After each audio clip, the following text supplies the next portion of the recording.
একজন শীর্ষস্থানীয় ঘাতক যখন রাষ্ট্রপতিকে হত্যা করে তখন সে ইচ্ছাকৃতভাবে গুলিটি দেয়ালে মারে, কারণ সে ছোট উইন্ডমিলের ঘূর্ণন এবং দিক দিয়ে গুলির বিচ্যুতি গণনা করতে পারে। মাত্রাটি হিসাব করার পর ঘাতকটি লক্ষ্যবস্তু ঠিক করে এবং আবারও গুলি করে। এবার গুলিটি ঠিক মাঝখানে গিয়ে লাগে। এরপর শুধু দম ধরে অপেক্ষা করার পালা। রাষ্ট্রপতি সামনে আসা মাত্রই সে গুলি করে তাকে শেষ করে দেয়।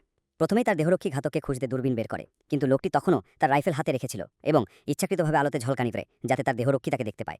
যখন সে নিশ্চিত হলো যে তার অবস্থান প্রকাশ পেয়ে গেছে, তখন সে দ্রুত তার রাইফেল সুটকেসের মধ্যে রেখে দেয়। সে একটি বোমা বসিয়ে শান্তভাবে চলে যায়, কারণ রুমটিকে লক্ষ্যবস্তু করা হয়েছে, তাই সে সহজেই তার অবস্থান লুকাতে পারবে।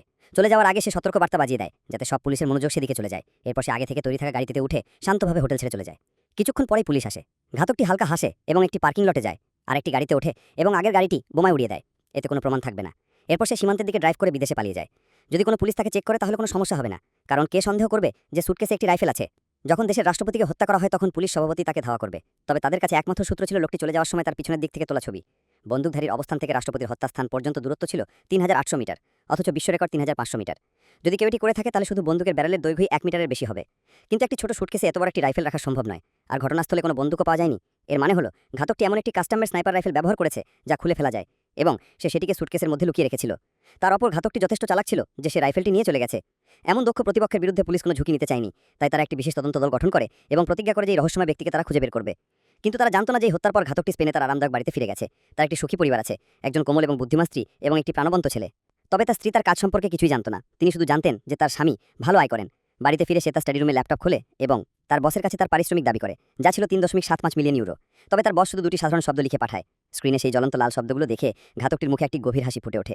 সে জানতো যে এটি শুধু অর্থের ব্যাপার নয়। যদি সেই টাকা না পায় তাহলে ঘাতক জগতে তার খ্যাতি গুরুতরভাবে ক্ষতিগ্রস্ত হবে। তাই সে জার্মানিতে ফিরে যাওয়ার সিদ্ধান্ত নেয় এবং টাকাটা নিশ্চিত করার কথা ভাবে।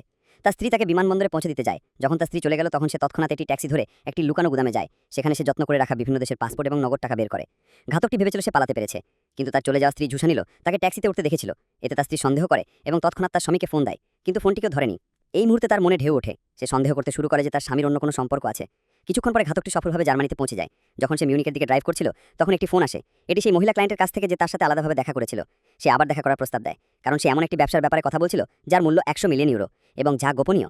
সে নিশ্চিত করতে চায় যে সবকিছু নিখুঁত হয় এবং বলে যে ৪৮ ঘন্টার মধ্যে তার সাথে দেখা করতেই হবে, নয়তো সে অন্য কাউকে দিয়ে কাজটি করাবে। ১ মিলিয়ন ইউরো অগ্রিম পেয়েও ঘাতকটি বড় কাজটি হারাতে চায়নি। সে অনেক ভেবে চিন্তে অবশেষে মিউনিকে তার সাথে দেখা করতে রাজি হয়। আবারও ছদ্মবেশ নিয়ে ঘাতকটি তাকে তার নির্ধারিত স্থানে ভিড়ভরা কিংস গার্ডেনে আসতে বলে।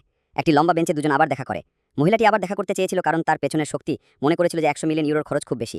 তারা মাত্র ২০ মিলিয়ন ইউরো দিতে রাজি ছিল, এবং যদি সে রাজি হয় তাহলে পুরো টাকা আজই দিয়ে দেবে।